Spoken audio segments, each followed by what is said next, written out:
Preview.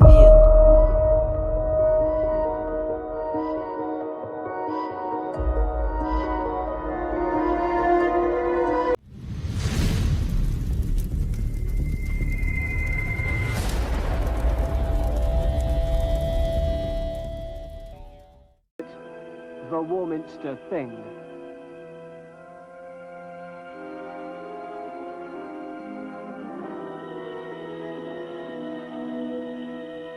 I saw this thing go over what they call the thing, you know.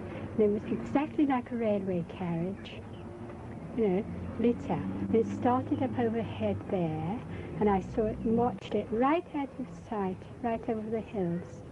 But I looked in that direction, there was a silver plane and a pink one, like between a pink and a red, cerise colour then. Right side by side. And they were in that direction, and there was no cloud, but I don't know where it went to. I heard this noise, a hell of a noise it was. And came down, you know, it was a bit misty, foggy. And well, it was like as if a tin can was floating nuts and bolts, you know, and somebody was rattling it. What I did see was a green shimmering light for about quarter of an hour. Well, it's hard to explain. It's like a bright light with a red light in the middle.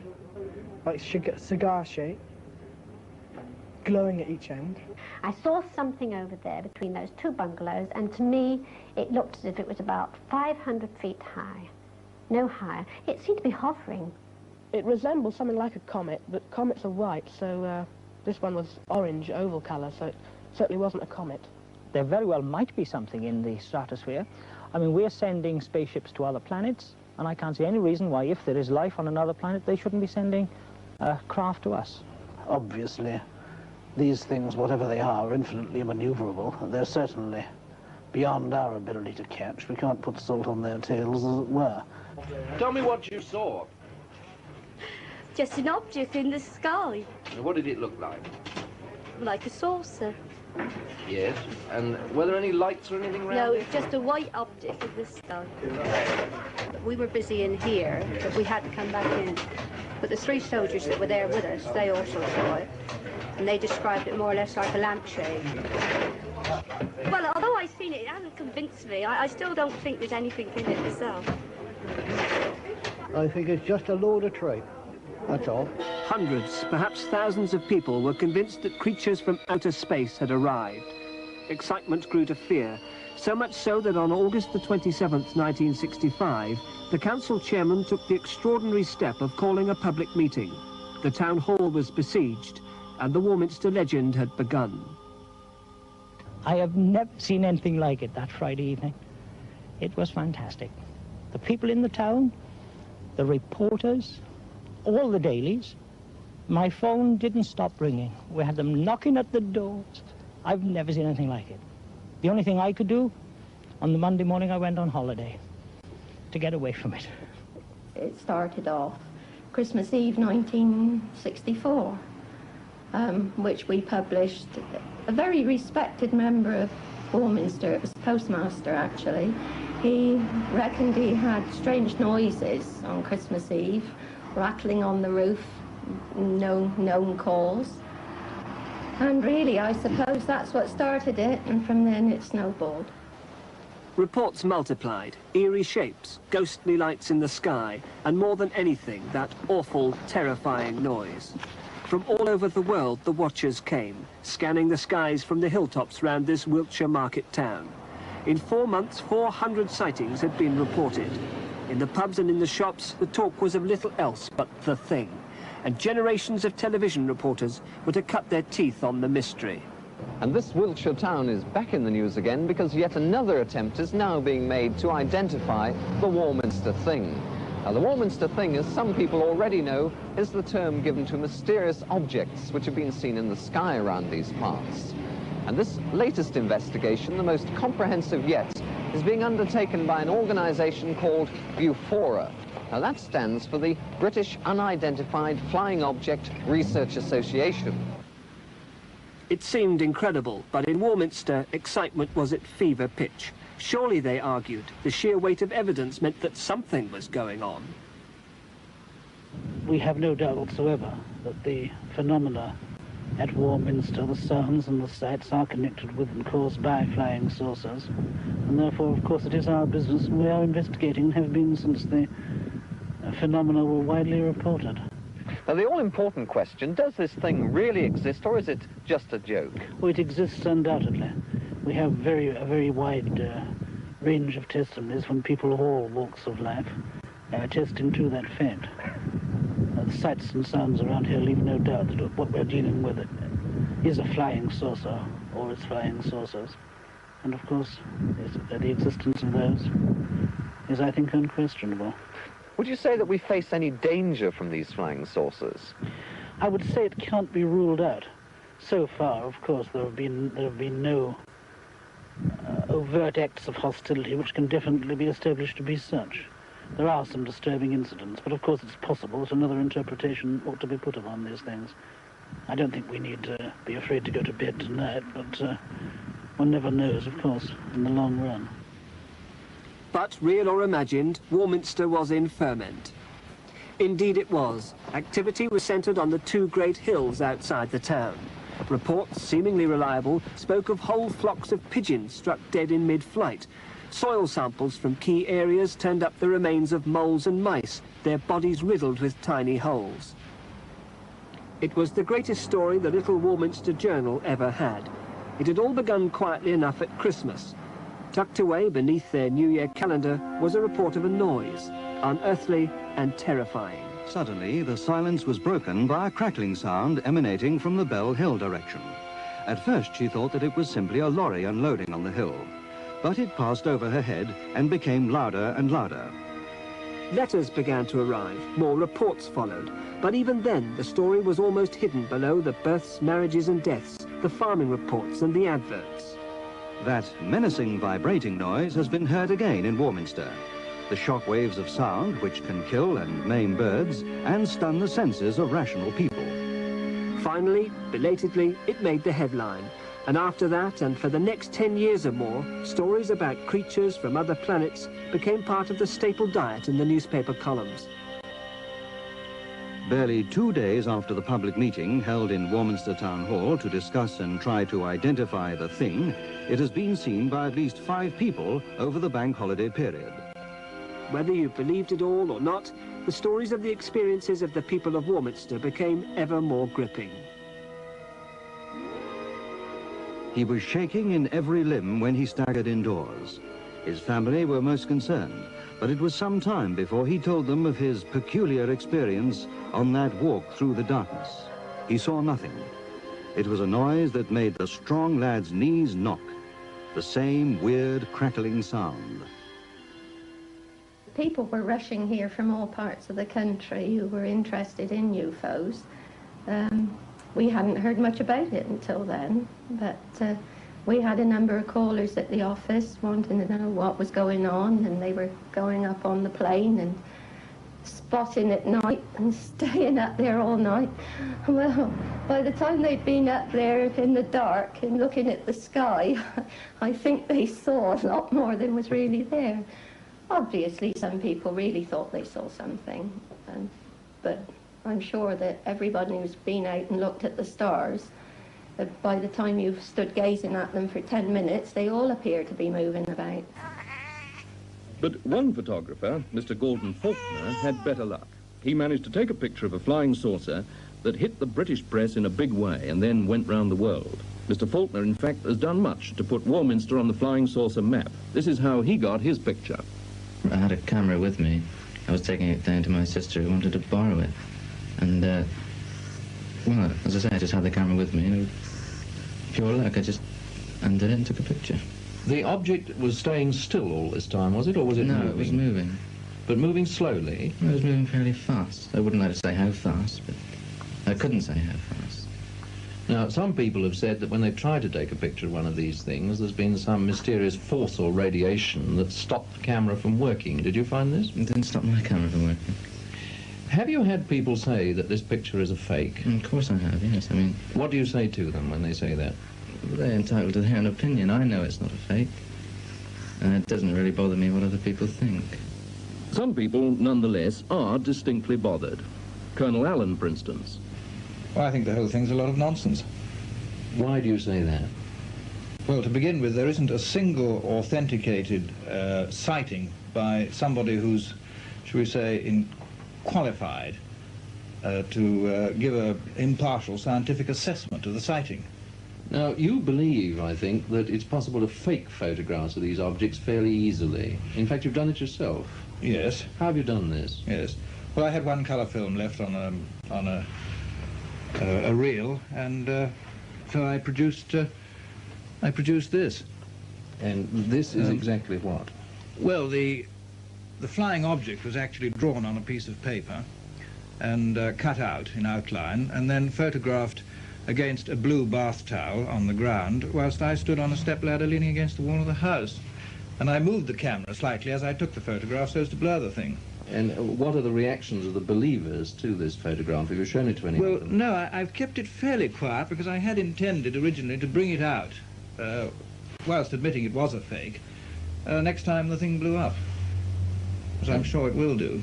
In fact, it is doing now. Number 42 Chapel Street, Warminster, is out of this world. It's Britain's first satellite station for tracking unidentified flying objects.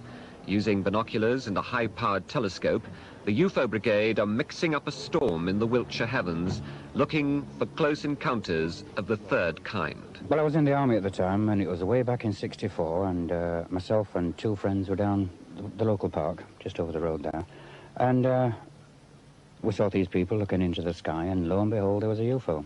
Well, I think it was a UFO. It was a cigar-shaped, you know, the typical grey cigar-shaped, and it hovered for about 20 minutes over the church, and that was over the actual town. It's from this vantage point on Cradle Hill, high over Warminster, that the British UFO Society are hitching their wagon to a star, as real or imaginary as you care to believe. They claim the skies around Warminster are littered with UFO junk, which shines on the faithful who come here from all over the world. On a clear day, they say, you can see practically anything. Strange lights of brilliant colour have been reported streaking across the sky, sometimes hovering for several minutes before disappearing into the hillside. More exaggerated claims speak of elf-like visitors coming down from flying saucers and interrupting army manoeuvres at the nearby Royal School of Infantry. But seeing is believing, say the UFO Society, and it's true that more and more people, disillusioned with life on Earth, want to believe in a force outside their understanding.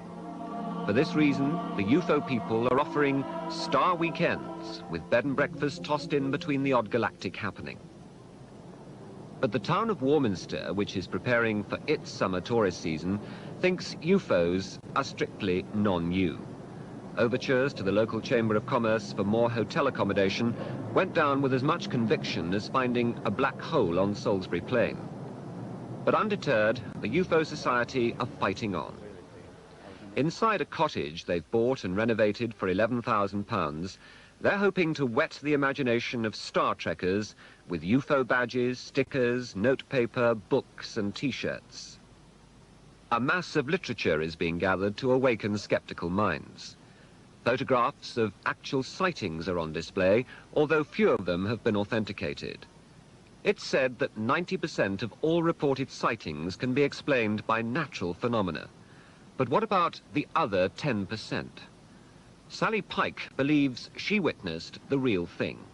The closest sighting I've ever had, I believe, was Star Hill at Warminster, and that was a really good one, you know. It was close up, or I should say about a quarter of a mile, I suppose, a large orange globe floating across from the Stonehenge direction, right in front of about 12 of us, which, you know, who were present at the time. It was just twilight, and through binoculars, when you observed this, you could see the traditional dish shape with the sort of orange light flashing on the top, and it followed the contours of the hill at Star and came down, you know, fairly close at hand, and it sort of hovered. It was an actual beautiful shot, you know, like as if it had posed specially for us. And whilst everybody watched it, the light on the top changed from an orange to a white, and it seemed to spin, and it, you know, it's visible there for about, oh, I think it was 2 minutes. The British UFO Society claim that people who come to Warminster in search of terrestrial phenomena feel a form of magnetic attraction which draws them here. That may be as high-flown as Martians eating mashed potato, but it certainly helps newspaper circulations. If Warminster is to become a happy holiday ground for star-struck Earthlings, what's on offer? Ken Rogers, a UFO director, explains. Well, we can put you up for weekends or even weeks' holidays if you want to. There's a shortage of accommodation in the town, hotel-wise, and here people can come and skywatch at night, come in sort of in the early hours of the morning and so on. They can also come and during the daytime and study UFO literature, write, do research and so on. If I didn't see a UFO, would you give me my money back? Oh, we can't guarantee that you'll see a UFO. We can't guarantee that anybody will see anything inexplicable. But there's been so much evidence from just the local townspeople and from people from all over the country and many parts of the world who have come here and seen. And Warminster is the most likely place to come in any part of the country than anywhere else. And so it's up to the entire company of flying saucers, cigar-shaped objects, bright lights and supporting androids to get their little show lit up over the skies of Warminster this summer. The British UFO Society are hoping the force will be with them.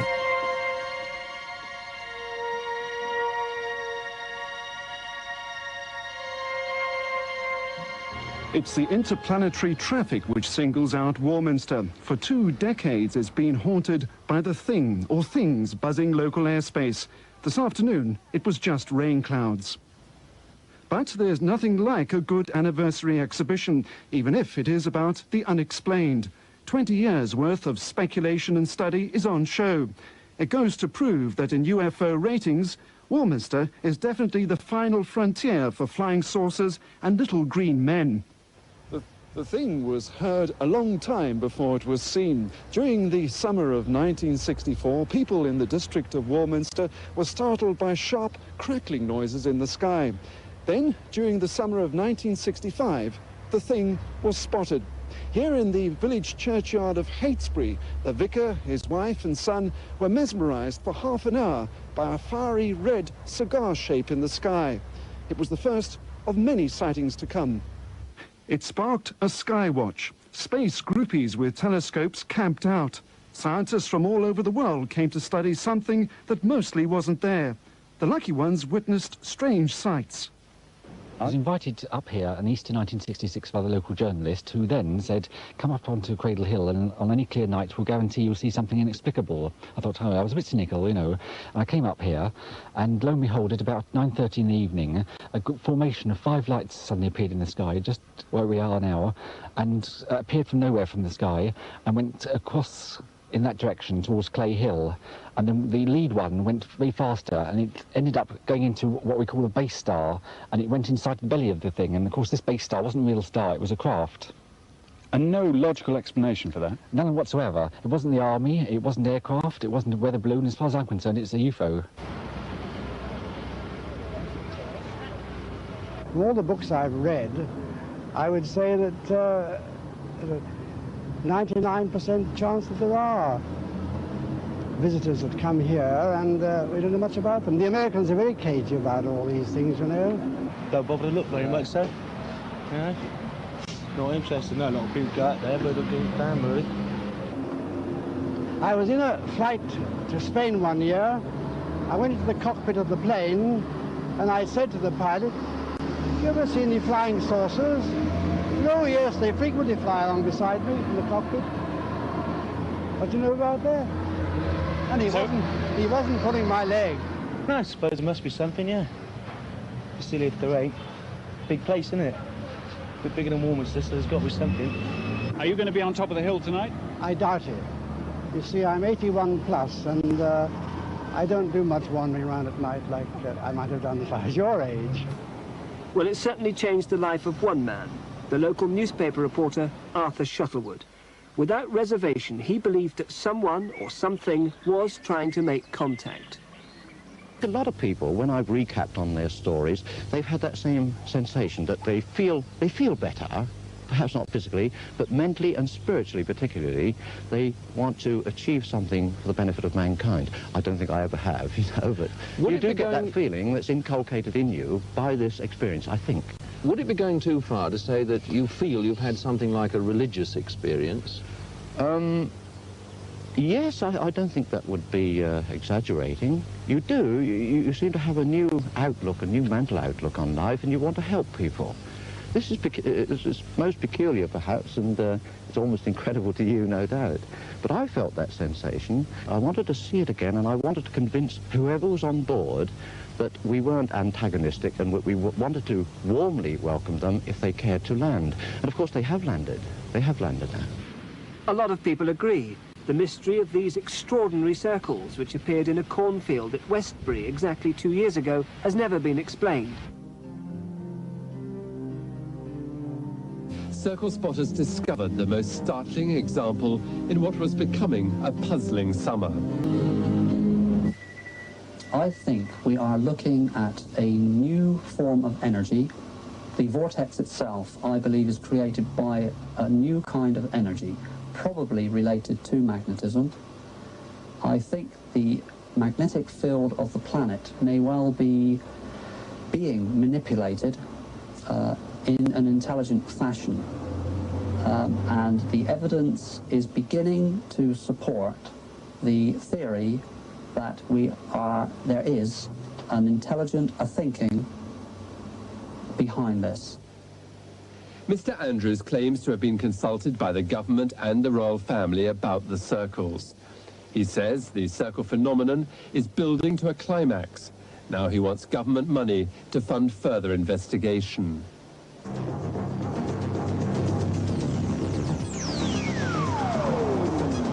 Since man conquered space travel, it seemed less and less fantastic that other beings may have been doing it too. Over the decades, there have been countless UFO claims. Strange lights in the sky, powerful force fields, even spaceships themselves. It's not surprising then that some think the circles are caused by the classic circular motion of flying saucers.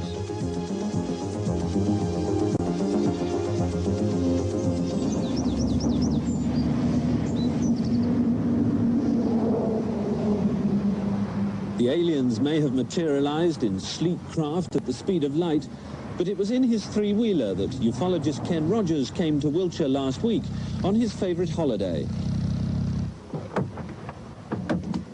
A few days UFO spotting in the Wessex Triangle. He's been convinced since he was 16 that intelligent beings from another world started human life on Earth, and they now return to monitor our progress. He's president of a UFO group called the Unexplained Society. But he has an explanation for the circles, that they're the marks left by alien spaceships. What you'd first see is a strange glow up in the sky. It would then come down, you may hear a strange sort of buzzing sound or high-pitched whine. Then it would hover and then gradually sort of, if you can imagine it, materialize into a saucer-shaped object, and then gradually come down, hover, then probes would come out of the sides and probe into the crop. Very few UFO sightings have actually shown a convincing link with the circles, but a Wiltshire couple reports seeing lights and feeling a strange force field when they walked into a circle near Silbury Hill. Basically, we had a very powerful experience whereby we found the place where this UFO or spaceship landed, and there was a strong energy there, which we could definitely feel. And when I was looking at Hannah, the whole sky went pitch black, which was, before that, a fiery sunset, and she became shining white light. I also saw the horizon, which was a beautiful sunset, turn pitch black, and Richard embodied in silver light. Also, I had a lot of heat going through my body and through my arms, and it was just an incredible experience.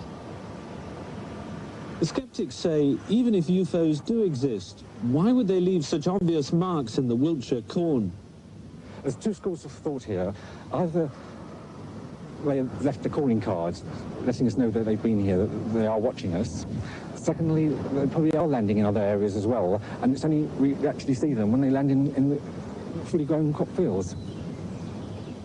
Even the UFO believers are divided. Some groups say there isn't any real evidence to link them with the circles. Many of the circles have been found on or near Salisbury Plain, the site of one of the Army's busiest training areas. The Ministry of Defence admits to having damaged crops with vehicles and even helicopter rotor blades in the past. But they point out, when they leave their mark, it's not in neat circles.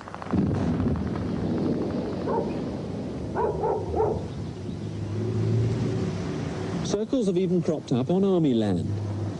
Today, their range control officer is visiting a tenant farm on the edge of the Imber Ranges. Hello, Bernard. Hello, Major. We've got some more circles out here. Yes.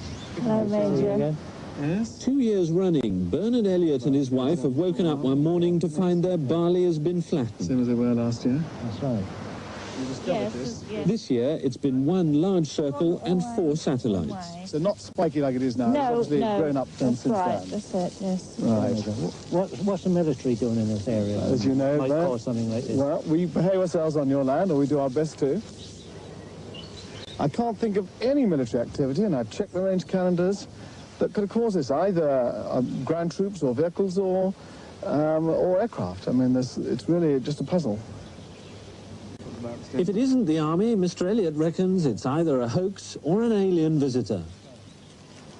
That space up there is that large, and if it's as big as people tell us it is, well, we can't be that naive to think that we're the only people in this universe.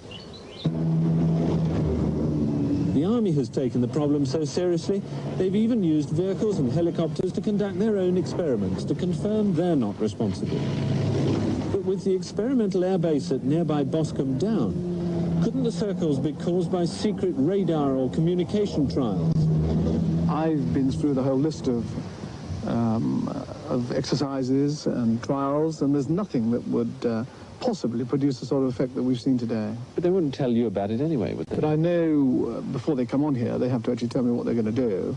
And I'm always at liberty to go and inspect and see what they're doing.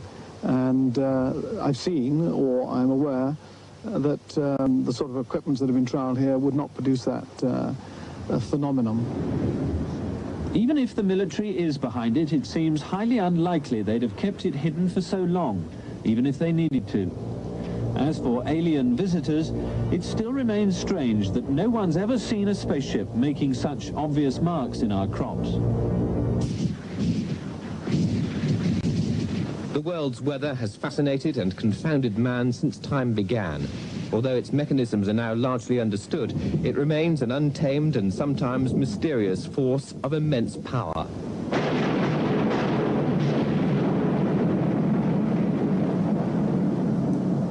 Great wind movements like hurricanes can now be observed by satellite and their course predicted.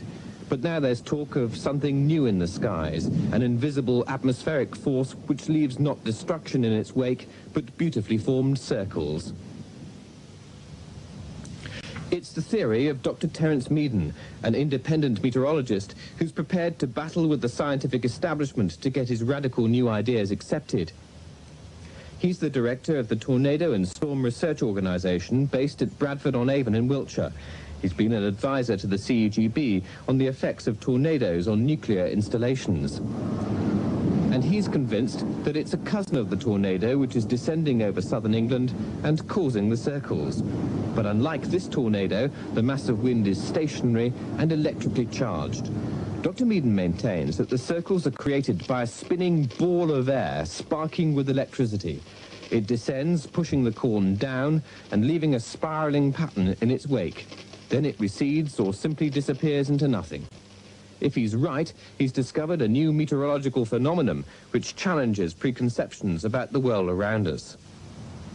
I see a way in which it's possible that vortices can be formed in the atmosphere by natural means. You can call that weather if you like. It is something natural in the atmosphere, I do believe. Dr. Meaden accounts for the number of circles in the West Country by the fact that we're looking harder for them. He also believes that the lie of the land creates favourable conditions for the vortices to be formed in the atmosphere. And he's worked out what it may be like to witness a circle forming. There would have been a tremendous rush of air at the stage, spiralling around, out from a centre there, and accompanied, I believe, with a humming noise, and if it happened by night, possibly accompanied by a light as well. But then we cannot tell whether this formed by day or by night. Pretty terrifying, actually, if you happened to be around at the time. What would have happened if you... Probably enough to knock you over. Dr. Meaden says it's a complex electrical effect from that wind which creates the smaller satellite rings. His theory is closely argued and has won the cautious backing of a few scientists, although most weather experts remain sceptical. Dr. Meaden says his research will be completed in 2 years. At the moment, it's the only scientific theory available.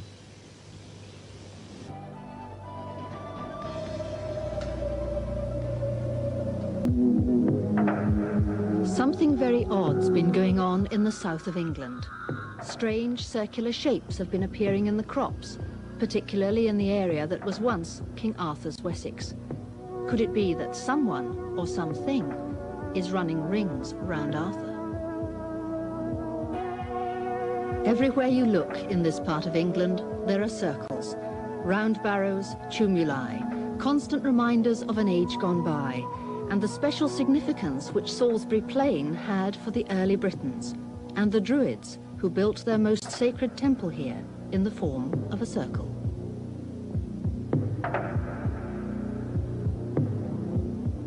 Crop circles have been found as far afield as Brazil and Japan, but here in the south of England they're being recorded at a rate of about 100 every year. There are those, however, who believe that a different form of airborne transportation is actually responsible for causing the circles. There's a lot of military activity in the area. Middle Wallop is the main base for naval helicopters. A few years ago, Colonel Greville Edgecombe was surprised to find the finger of suspicion being pointed at his pilots. A local farmer or landowner around here rang up and said, "What have you chaps been up to?" And I said, "What?" And he said, "My corn." And I said, "Let's have a look." Trundled over, and there were these extraordinary circles in his corn.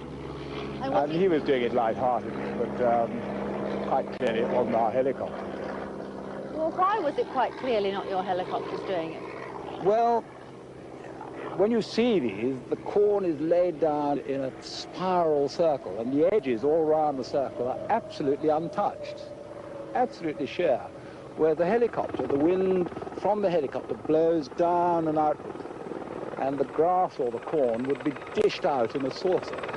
The helicopter produces a wind downwards, and that is not going to make an absolute sheer cut. You couldn't possibly do it, because the helicopter would have to, even if it could make it into that spiral, would have to arrive in one spot and disappear again without even moving to get a perfect circle that you end up with. It's absolutely impossible.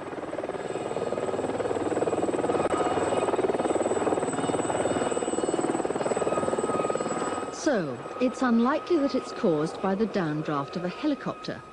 We have a good eyewitness account from Melvin Bell, who lives in Wiltshire, and who, when riding on horseback one evening, saw such a circle being formed.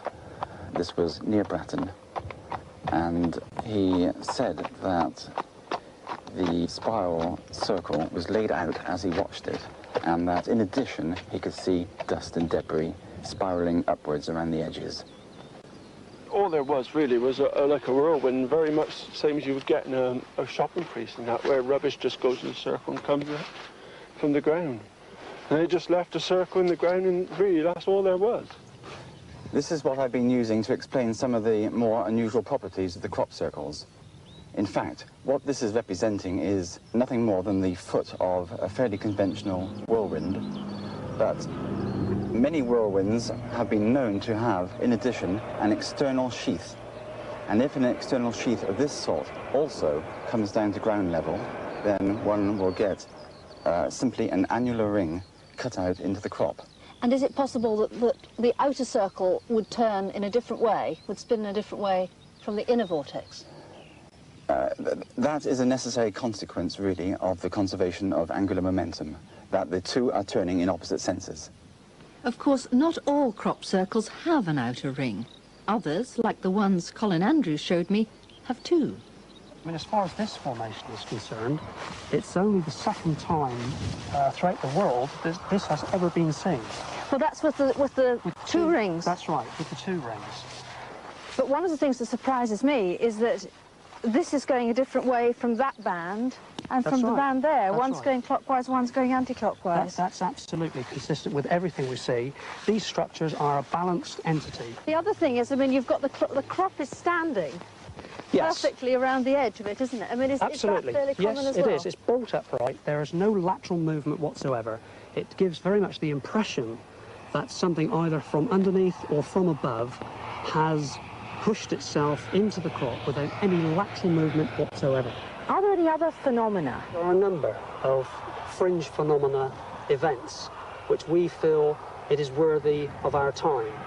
One such event occurred on, I think, 10 days ago, just over the brow of this hill here to the southeast at Kilmerston, a village called Kilmerston. A lady there rushed out into her back garden after hearing an extremely loud bang to find that a galvanised water trough, cattle trough, containing about 80 gallons of water and weighing approximately half a tonne, connected to an underground water pipe, had propelled itself through the air for no apparent reason without touching the ground once. The water, I should add, had disappeared. What explanation have you got for that? Frankly, I have not got an explanation. We are looking here at a relatively new phenomenon, a very important phenomenon. This is happening throughout the world and cries out for understanding. A scientific explanation might seem the most plausible. But why are the circles here in ancient Wessex? Could it be that the answer is hidden in the mists of time? I think Stonehenge might well have a part to play in all this, particularly with regard to this country. We noted some time ago that the dimensions of these formations were consistent with the dimensions of the circles within Stonehenge itself. Not only that, but that some of the ley lines running through and to Stonehenge also, we feel, may well have a part to play in the location of these things. So, what secrets lie under the ancient burial mounds?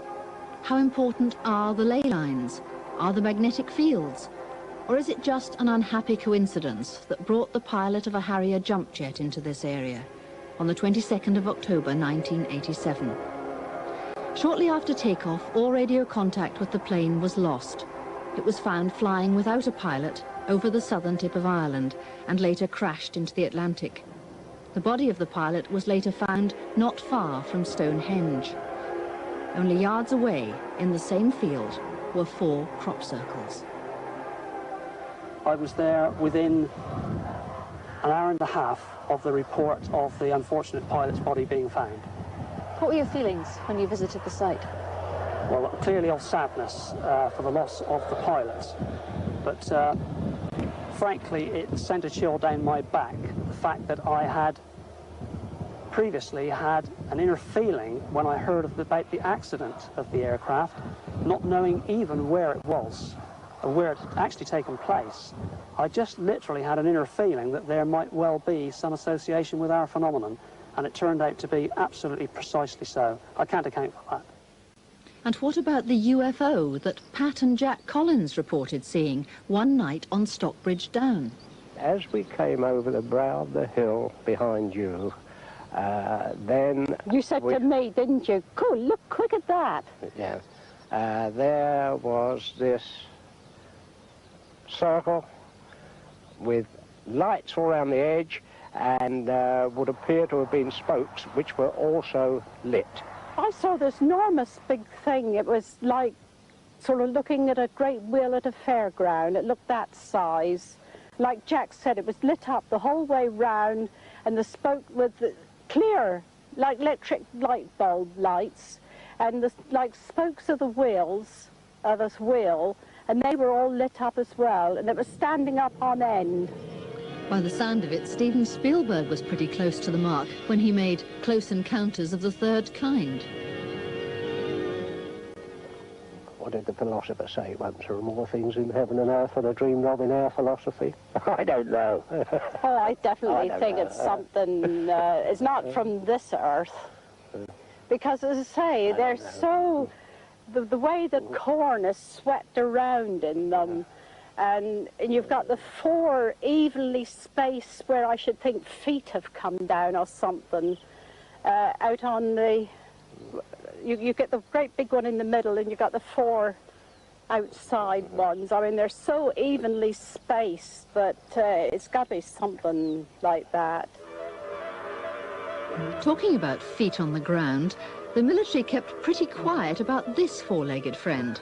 There's no doubt that some of the UFO sightings on Salisbury Plain can be put down to unmanned gadgets like this spy in the sky being tested.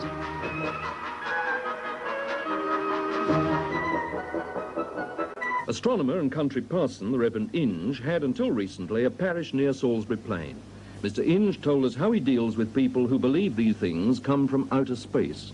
2 ladies wrote to me from an address in Bristol, and they said they were walking on a hill, a high hill outside Warminster, and suddenly, without any warning from a wood nearby, 2 of the strangest little flying machines they'd ever seen suddenly shot up into the air with a terrific noise, and flames and smoke, and they disappeared right up, and away they went over the horizon.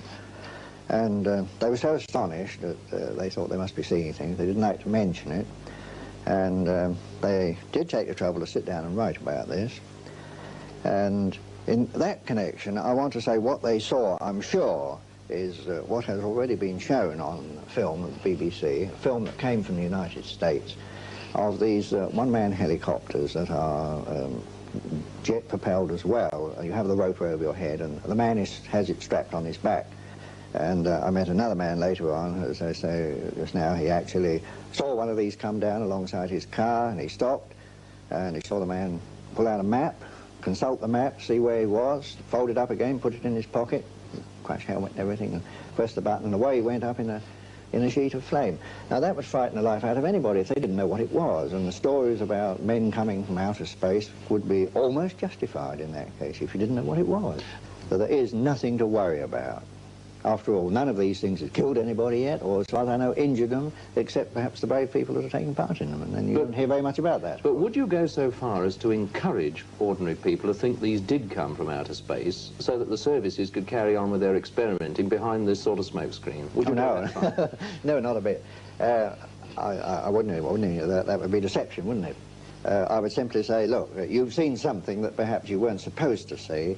I can assure you that there's no danger from it, and if you see it again, just remember that it's really in your own interest and in the interest of this country that these things are happening, and just go to sleep on it and don't worry about it. So I'm personally, my message to the people of Warminster is don't forget that you live on the edge of the perimeter of an experimental area where brave men are doing experiments in connection with all 3 of the forces.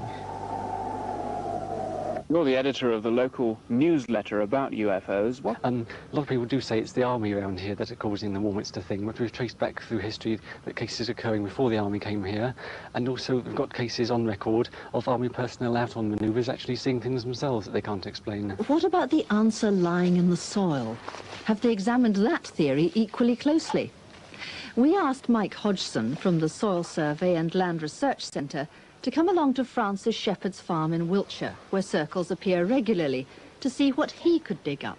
I must say that there are many features in the landscape which are well known to archaeologists and soil scientists, which are based on crop marks, which are based on soil.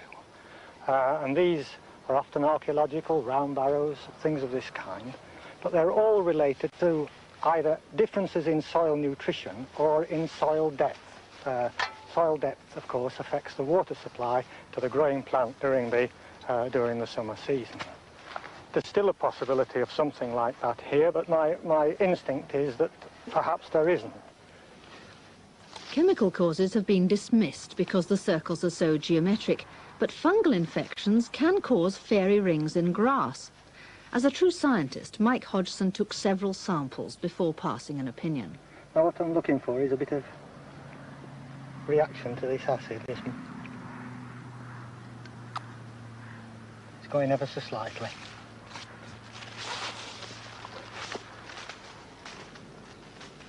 What do you think causes these crop circles? This particular crop circle, I remain agnostic. Certainly not little green men. I would always, being a soilsman myself, I would always look for a terrestrial cause for this, and I'd like to stress it's very often, even if it's a fungal disease, the fungal disease could be related to soil. Francis Shepherd doesn't believe a word of it. History of this field is that my family's owned it for about 4 generations, since the late 20s, and we've had a period of about 60 years without seeing any circles at all. And then in 1983, rather a shortage of news in the newspapers, and a Daily Express reporter reported seeing a circle here early one morning from the top of the hill behind you there.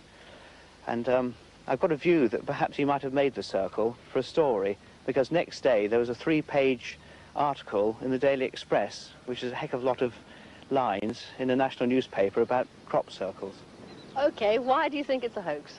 Well, because if we look into the centre over there, you'll see that that ground has been trampled down much more than on the edge, because I reckon a group of people have linked arms, walked round in a circle. The person on the edge has travelled fastest than the chap in the centre who stood on the spot. Therefore, he's stood the corn down more in the centre. You can clearly see this. Also, I reckon it was done at night time because the people didn't want to be spotted, because I'd be on their backs if they were caught. And after dark, probably a few pints of the local 6X inside them, they've lurched rather into the corn because the line is not sharp, but there's little marks where people have drunkenly swaggered out of line.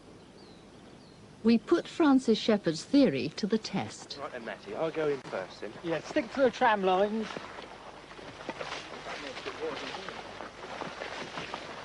We enlisted the help of a young farmer's tug-of-war team. Would it be possible, we wondered, to create a crop circle without leaving any trace of human involvement? They looked surprisingly practiced as they made their way down the track left by the sprayers to the spot that we'd chosen. They were armed with nothing more than a stick and a bit of old rope.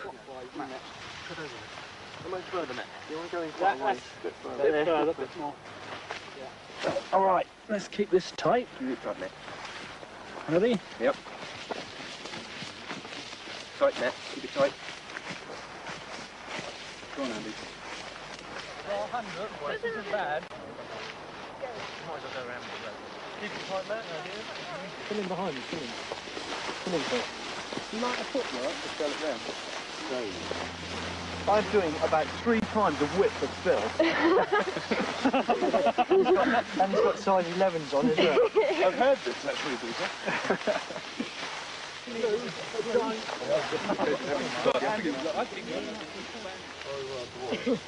It was roughly at this point that serious doubts crept in, and all thoughts of little green men were replaced by images of large ruddy ones. Got to cover up the scorch marks. Can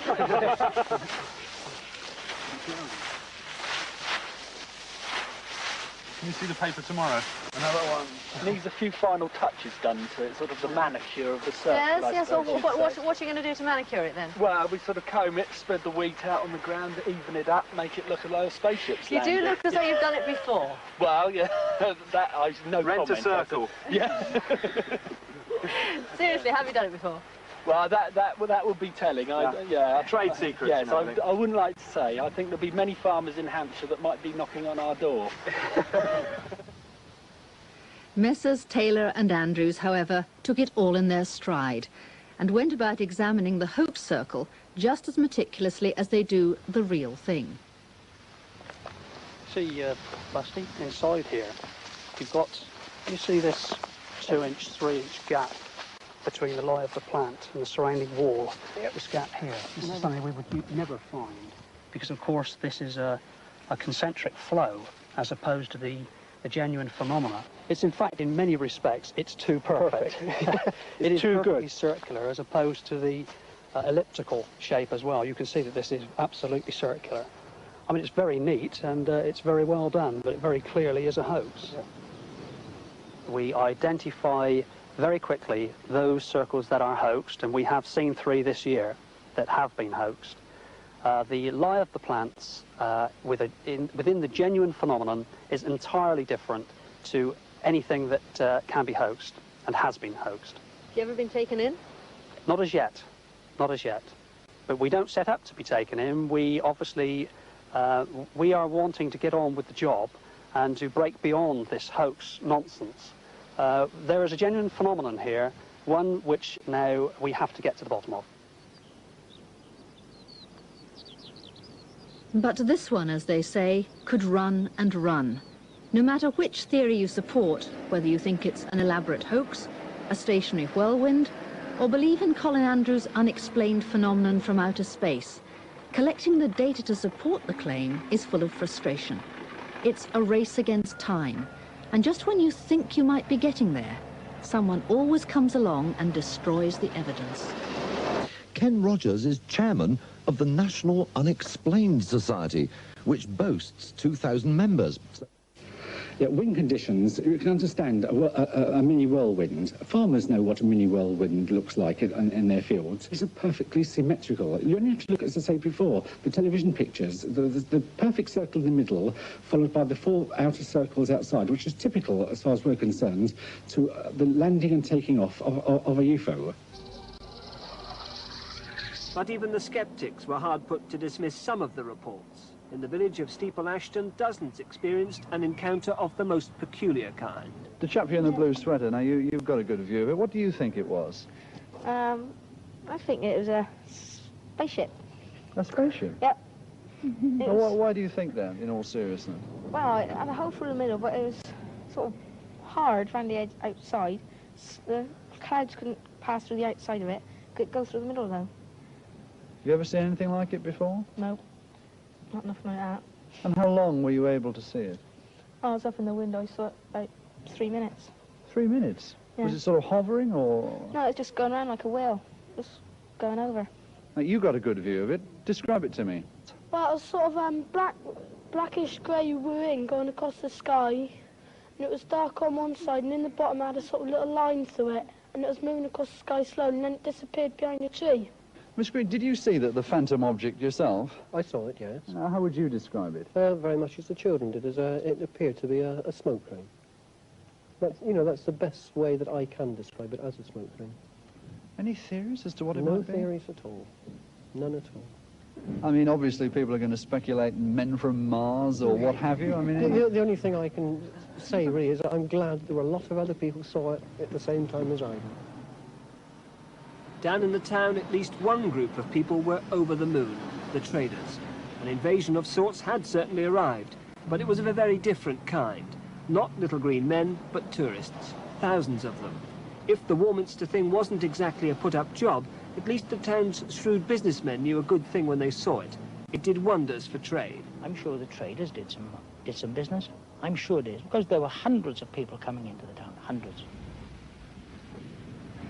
Yes, this is a map showing all the 11 ley lines that run through Warminster. Indeed, UFOs were tailor-made for tourism. Because it is unique in the world for this number of ley lines crossing. This is the original photograph that a gentleman actually sent us 3 weeks ago to see the crossing. Interest became so great, one couple even set up a UFO bed and breakfast hotel, marmalade and Martians on the menu in the mornings. The idea was an immediate success. It could only have happened in Warminster, and of course the Americans in particular loved it. Well, because there was a tremendous need in Warminster, and we'd heard from Arthur Shuttleworth about people knocking on his door at all hours of the day and night, all the year round, not just the summer, wanting to know about the hills, what he's seen, could he take them up on the hills, where can they stay the night, where the army is, and all this sort of thing. But why do you believe so strongly that there are UFOs from another planet? I've seen quite a few of them, some of them very close up. Such as? In North Wales, I've seen what I thought was a mothership about the size of a jumbo jet without wings, about as close as 300 yards, coming up a valley completely soundlessly, very large, very silvery and beautiful, and it stopped and did a complete right turn into the side of the mountain. And how close was this? This was about 300 feet above a lake and about 300 yards away, and it was midday with no clouds or anything. There's got to be other life than this tiny little planet. And we saw when we came on holiday to Warminster, we saw one zigzagging over the top of us. It had a sort of bow wave in front of it, and that was convincing enough. The little market town stayed in the limelight for more than a decade. It somehow became accepted as a place where the unusual was pretty usual. The very name developed a ring which in itself became evocative: Warminster.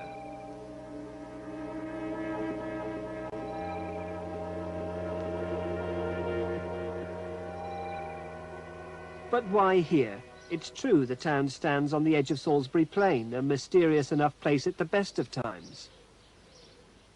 Shuttlewood had his own theory. Well, we've often pondered why, but it could be that it lies on the direct aerial route between Glastonbury, a place of mystery as you know, to our west, and Stonehenge to our east. On that direct aerial line is where the majority of UFOs travel. It's amazing, the number of books have been published on it. Warminster Mystery, more UFOs over Warminster, UFOs Geese in the New Age, Warnings from Flying Friends, all just about Warminster. Most of the UFO books you pick up now in America, you look at the index pages and they've all got chapters about Warminster in. It's incredible the amount of interest outside the town that's been created by this strange UFO phenomenon. It wasn't a publicity stunt, it wasn't a hoax, you were quite genuine in what you think you saw? There have been one or two hoaxes, yes, over the years. People have sent up lighted balloons and so on, but they haven't really sort of fooled us. And you can look back in history. In the 1920s, the local head postmaster collected folklore and legends of the area, and strange stories about ghosts and poltergeists and so on, because they didn't know about UFOs then, because they're a modern technology thing. UFOs probably are the ghosts of modern technology. Well, yes, I think there is something, but what, I don't know. Do you remember the UFOs in space? Yes. Did you believe in it? Well, I think there might be something funny about this guy thing. There's so much in the air that you can't really tell. You sound as if you might just believe in them. Well, I don't know. There might be something in it, but I never found anything. Not myself personally. So you don't really think they came from outer space? Oh, no. No, not yet. I think they might later on, but not yet. Are they going to come back one day? Well, history shows that possibly that they did come back in the 60s, because, as I say, in the 1920s there was a strange phenomenon, and in a book called The History of Warminster, written 115 years ago, there's a whole chapter about phenomena in the town, so it may well be a recurring thing. It's just that it happened in a time when we were into spaceships, travelling to the moon and so on, that we've used this UFO label. We've termed them as spaceships because we're living in the space age. It's probably possibly a phenomenon that's part of this town, and always has been, that reoccurs, and depending on the time scale, like once it was called angels and demons and things falling out of the sky, and now we term them as flying saucers. It must have been about 8 years, probably more. We're going towards Westbury to pick my son up, from Warminster, to pick my son coming on a train. I had my other son with me, and it was pelting down with rain, and we saw this thing coming across the sky like a cigar that had been reported, and we didn't believe anything probably till the next day, and it was reported in the press that something was sighted on the way from Bradford-on-Avon towards Frome, and this was right in the flight. So I mean, what could you think of it? Well, it was just a cost of living going up quicker or something, you know. There's nothing we could decide on, but people really do believe there is something. We have sent Voyagers into space. Why can't other people be sending them to us? Now, on that basis, I think there could very well be something. I'm not personally convinced, but there we are. They were sceptical when certain people postulated that this Earth planet was round. They were proved wrong. The evidence shows, the weight of evidence, there's files and files of it, that something definitely strange happened in this town. A few people, 2 or 3, have come to me, or approached me, but not in any sense of worry. I have had one man who came to ask me what I thought of the thing, theologically, My answer to him was that whether or not the thing was a real thing, it did not seem to me to be relevant to the end of the judgment, nor that it had any religious significance. Did you feel inclined to pooh-pooh what he was saying, or did you take it dead seriously? I took it seriously in the sense that he himself was dead serious, and to that extent I had respect for what he said. But this attitude is one which I find personally very difficult to cotton on to, because I don't think that, speaking theologically, that God works in these ways. Whenever I come to Warminster now, I'm always reminded of an American television film about a little town in the States where the people were perfectly normal by day, but come the night, they became zombies, taken over by aliens from outer space. Well, Warminster folk certainly look as if they're controlling their own lives. UFOs take the vari-coloured shapes of glowing spheres, luminous pear drops, ovular jewels that range from blood-red rubies to winking diamonds of flashing lights, from lustrous daytime pearls of shimmering surface to fiery emeralds that decorate the nocturnal heavens with fluorescent brilliance. Wow! But people were seeing or hearing strange things. I just suddenly said, there's a light up in the sky. He rushed out to get his little telescope. So we all had a glance, and sure enough there was a shining object. Well, having investigated this phenomenon for the past 3 or 4 years, my principal conclusion is that it is due to an object coming into our atmosphere from outer space. It was like a cigar, like a big cigar just going up along the sky. You sure of that? Well, I got 2 daughters and I swear on their lives. It would seem that E.T. or whoever else was involved has gone home. There are those who are convinced it was the military, testing devices on Salisbury Plain, just a hand grenade's throw from Cradle Hill. This is how one writer described the UFOs. Seen through a telescope at night, a hovering spacecraft is a glorious firefly of radiating colour changes, pulsating from centre to outward edges in a continuous stream of patterns, white, amber, green and red. Well, cynics like me might say, just like the flashing lights of a military helicopter. Ah, well, all part of Warminster's history. Or is it?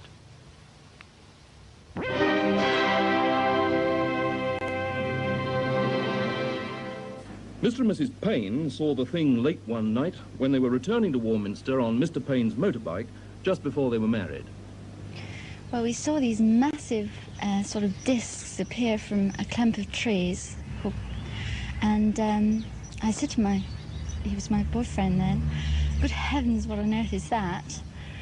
And of course the bike had broken down, you see, and he said, well, I had no idea. So we stood there looking at it, you know, bigger and bigger, and came towards us, which absolutely just struck down. We didn't know what it was. A few miles outside Warminster is the Elizabethan mansion of Longleat. Nigel Mingay, the son of Lord Weymouth's butler, describes the thing as it came his way. Well, I was out one night, and a friend who I know, who lives just across the road, he said he'd seen it. I didn't believe him, but he told me to come out, so I went out with him, and we walked around for about half an hour, and then we were sort of looking around the sky the whole time, hoping to see it. But we were just on the verge of coming in when we saw it, and it went right across the horizon. Yes, where did it go exactly? Well, if I can show you just out here, it appeared from behind this tree, and went right over the sky and disappeared just before it got to that tree. And what did you feel like when you saw it? Well, I was surprised, not shocked, but I always had an open mind about it. But now I believe in it. How many other Warminster people believe in it? Or perhaps we ought to say, how many Warminster people are willing to confess that they believe in it? So far as we can judge, there seem to be believers, disbelievers, and don't knows in about equal proportions. And quite a number of people in each category appear to be more than a little worried about the whole business.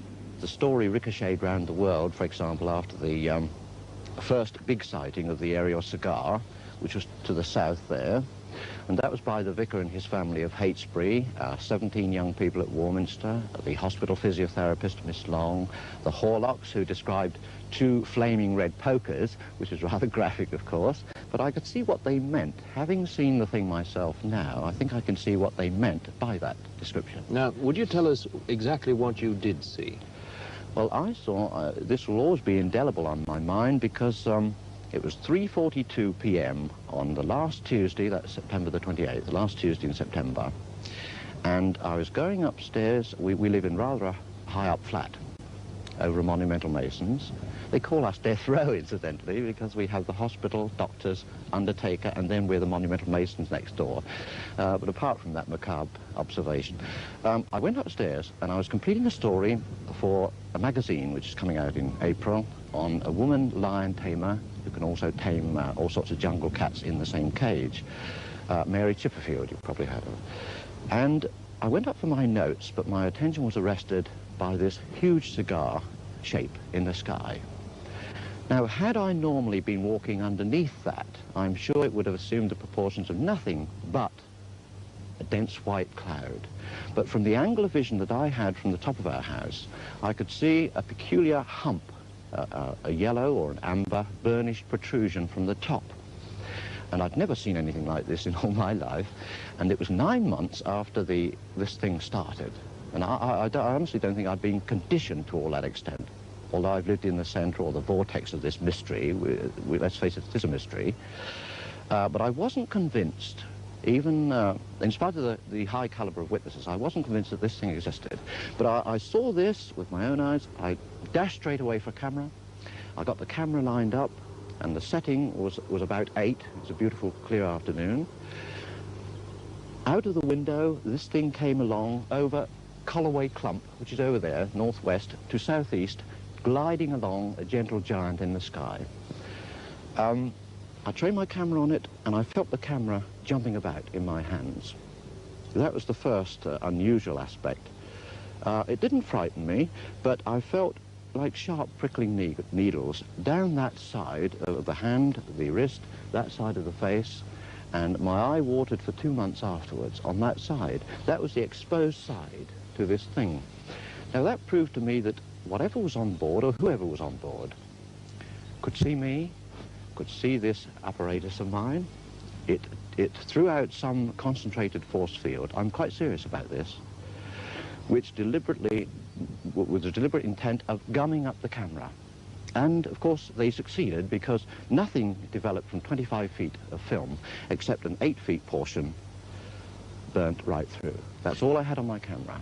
If they're trying to make a major impact, yes, one would think they wanted all possible publicity. Why should they want then to gum up the camera? Well, I think the reason that struck me at the time, my wristwatch incidentally stopped. I didn't notice that until afterwards. I don't think that they're so worried perhaps about photography, but if they're thousands of years advanced, over us, and they've learned perhaps thousands of years ago to outlaw war, and you notice that the heaviest sightings of these people on this Earth are just preceding a world war or some nuclear experimentation, some danger threshold, shall we say. If that's the case, and they saw the camera there, what's to prevent them being at no more than half a mile up at that time, I'm sure, thinking automatically, here's one of those crazy Earthmen and he's got a gun on us. I think that it's a fear that they have, that I might have opened up on them, with a machine gun. For all they knew, I think that that's why they gummed up. There's no shortage of people who've seen peculiar sights and heard peculiar sounds. Mrs. Head's got the most vivid recollections. I was woke up really out of me what sleep I had by this noise. First of all, it was like hail. And then it got nearer onto the roof, and it was like a lot of cats scratching, or like an aerial scratching about, up there. And then I thought to myself, well, what on earth is that? I lay in bed for quite a while, and I got quite hot. I got panicky, So I did venture, and I paid to bed. And I looked out of the window, and there wasn't a drop of rain. It was all dry. Everything was as dry as a bone. But after that went over, I heard a whimpering noise, and like someone going, that was the noise it was. And I thought, whatever is it? And I sat on the side of the bed, of course Jean's in with me, and she said, whatever's the matter with you? I said, do you hear that noise? She said, no, nothing, don't wake me up. She went to sleep again. So the dog downstairs, she didn't bark, but she was making that woofing noise. You know, woof like they do. And afterwards, when I turned over on my side and I got into bed, it looked as though there was a light, like the cloud going over a moon. I don't know whether anything passed over then, but there was no planes, nothing at all in sight. I pull the blankets up over my head and think, damn the army, I wish they'd shut up and go to sleep. In bed or out, Miss Anderson has both feet right on the ground. She's no intention of being taken in by any talk of visitors from other planets. Last summer, I got up one morning, looked out of my bedroom window, and we had got army in green camouflage jackets with leaves in their steel helmets romping round the estate yard and the withy beds beyond. You could call those little green men, I suppose. Now, what do you think about this general mystique that's developed about these objects around here? I think it's a pity that so many people are ready to make categorical statements about a thing that nobody has bothered to investigate.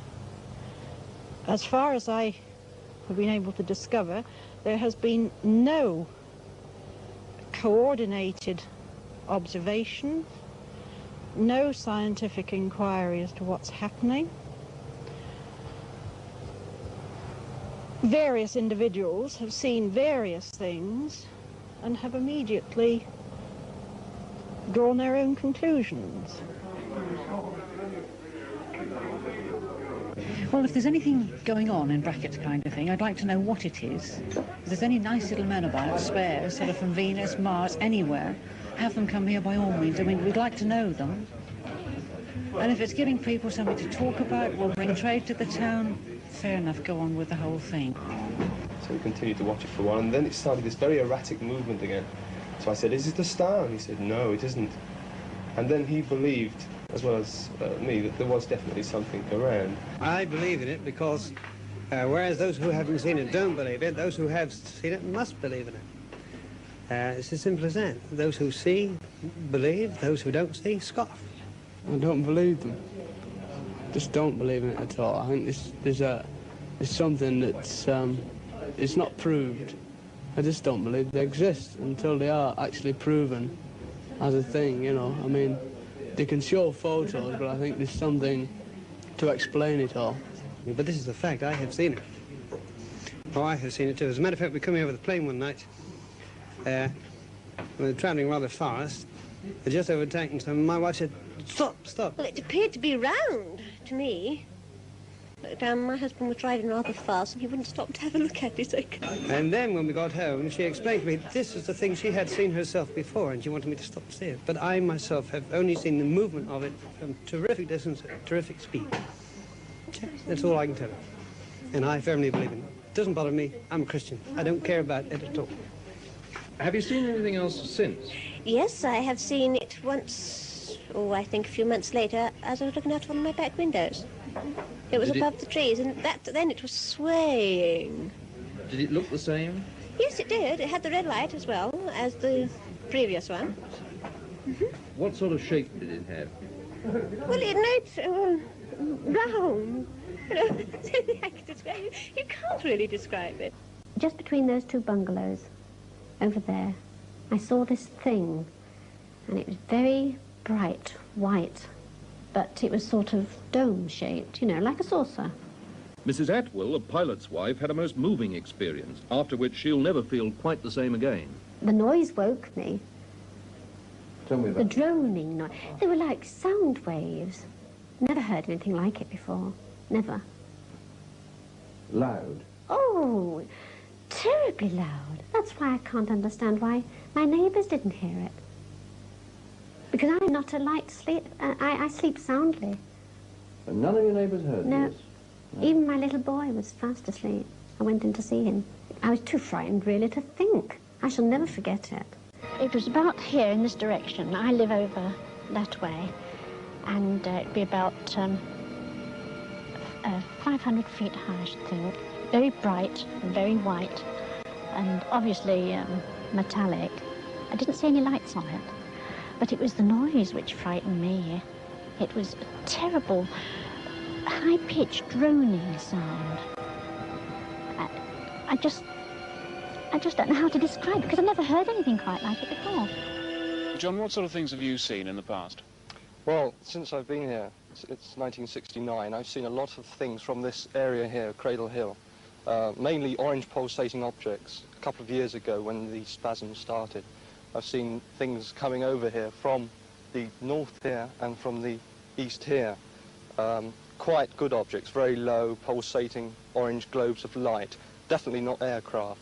Apart from these objects and the white pulsators, which are quite numerous here, I have seen a landing at Star Hill, which consisted of 3 revolving lights coming down. Yes, on August the 27th, 1969, I saw 2 points of light in South Wales coming this direction. I'm not wholly convinced that they were UFOs, they were merely points of light, but they zigzagged and they did appear, from maps, they appeared to be coming towards Warminster. Other people saw rather spectacular things on this hill that night. They saw 2 objects. They sought them here. They sought them over there. They sought the things over there. They sought them everywhere around here. Some of them thought they even saw them, but others had rather different views. It's the beer around here. What? You mean it gives people UFOs. hallucinations? Yeah. I saw a big ball of fire go across coming from the camp way towards Froome. They came from Boscombe down. Air ballooned with the doofers on.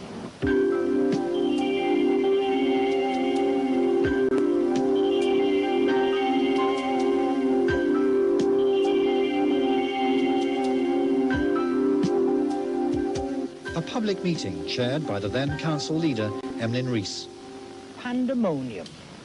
There were hundreds of people there. It was scheduled to start at 7:30. I had a message about 6:15 saying I ought to do something about it and get down to the town hall because people couldn't get in. And I had great difficulty myself at about 7:15 to get into the meeting. It was going in very well, in full swing. And the post office brought in this telegram. Investigations completed. Invasion fears unjustified. Carry on, Emlyn. Signed, Doctor Who. Of course, this was quite a relief at that time, and of course everybody burst into fits of laughter. I had an innumerable amount of letters. A lot from the United Kingdom, but a vast number from America, and quite sensible letters.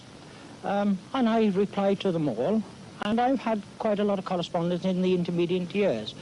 I've had nothing in the last 5 or 6. It's died its natural death. Warminster Society did spawn the British UFO Society, tenaciously scanning the heavens today. Back in town, traffic still flows, earthly mortals still shop, but the cash registers do miss those heydays. I keep an open mind. Why Warminster? Your guess is as good as mine, but let's have another one soon. So, whether some people saw the thing or not, the traders of Warminster would certainly like it back soon. Please, before the army shoot it down.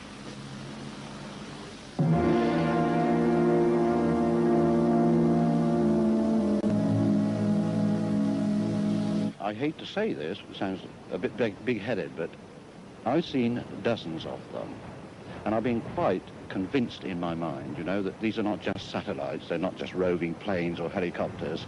These do extraordinary things, maneuvers that nothing that we know can do in Earth concepts. You've seen them here behind you on the side of Cradle Hill? Here, over the copse there, over an ancient Iron Age settlement and fort there. Beyond us here at Clay Hill. I've seen them in this vicinity for the last 6 years.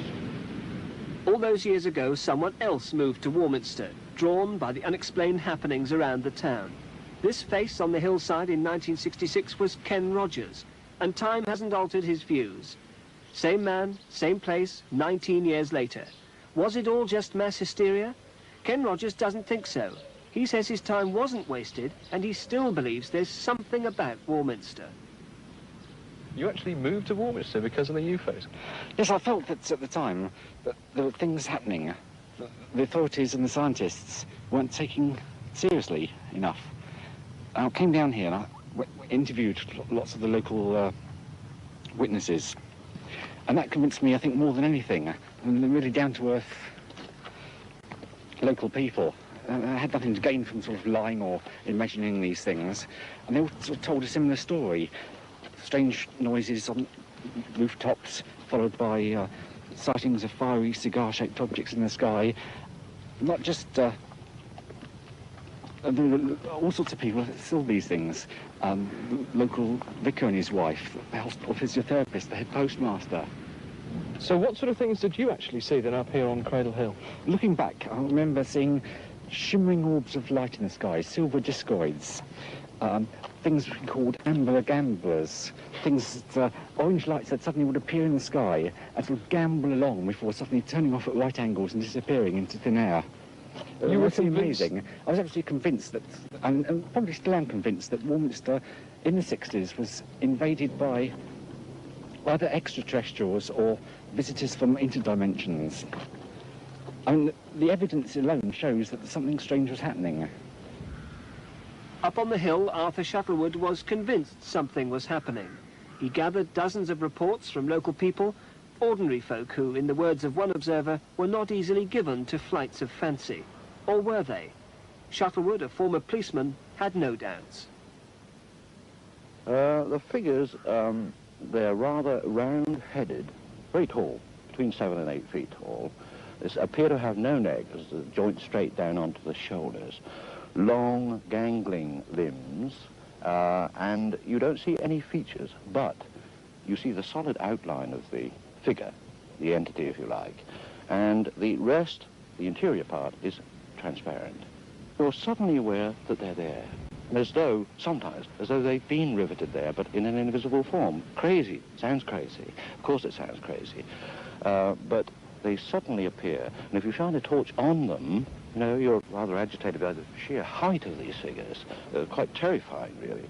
You shine a torch on them, and they disappear, absolutely dematerialize, and then they come up closer to you, which is, again, frightening. I've had the back of my jacket tugged several times up here, and I've suspected practical jokers, you know, because we do get jokers, obviously, in this subject, but most people are serious about it. And you look around, nothing, nobody at all.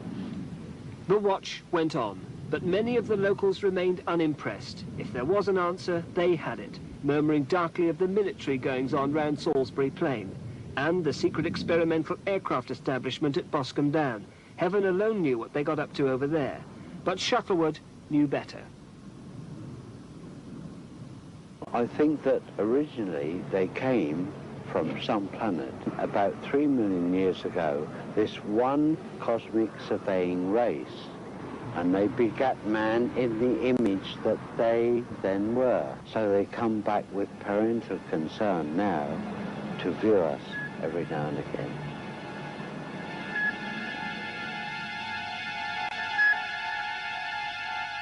But not everyone felt comfortable with Warminster's new reputation. If you were a Warminster person and you went away anywhere, and someone said to you, where do you come from? And you said Warminster, they expected you to have horns and look green. We did, personally, I did get quite a lot of leg pulling when I met people away from Warminster. They just didn't believe what was going on, and they thought it was all a great joke. The majority of people I met while I was away. But there were a lot of very sensible people. It wasn't just nuts or cranks who saw these things, was it? Oh, no, no. I think they definitely saw things. What they were, I wouldn't know. And that's what the investigation then and now, I suppose, UFOs. The trouble with this area is you get army helicopters. We've invented this very basic UFO detector.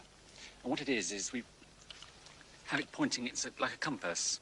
we have it pointing at magnetic north, and it's connected to a buzzer, and then set it up on skywatches, switch it on, and then should a UFO come over emitting any electromagnetic frequencies, the compass needle will get affected, and it'll set off an alarm, giving us some indication that something may be in the area, and we look up and hopefully may see something. They seem to come over from over there, you know. They come over and they sort of go in different sort of shapes and stuff, come over different colours and stuff like that. I mean, I've come here a couple of times with been military operations on, and they say they don't come around then, so... But I believe one day I'll see one. Well, I've been up there several times and I've never seen anything. But, well, I don't know, there's been quite a few sightings, especially over towards that side of the tree. It's a bit area up there, anyway. I was walking from Arn Hill up to Cradle Hill, and then just past the farmhouse, I became aware of this grey thing lying in the road, and I was just absolutely dead scared, you know. It was just this fear. It was just like a fog, really, but it was perfectly outlined. It was the typical classical flying saucer that you see in photographs and so on. And it just lay there right across the road. And I just went absolutely hot. I didn't know what to make of it. It was similar to, like, Doctor Who's TARDIS, if like. It was half here and half not, as if it was in another dimension. It's an incredible experience, and I don't expect people to believe unless it happens to them. How many people here tonight are afraid of the thing? It was definitely there. It was definitely either manned by some sort of being or remotely controlled. It was definitely being controlled to view our car.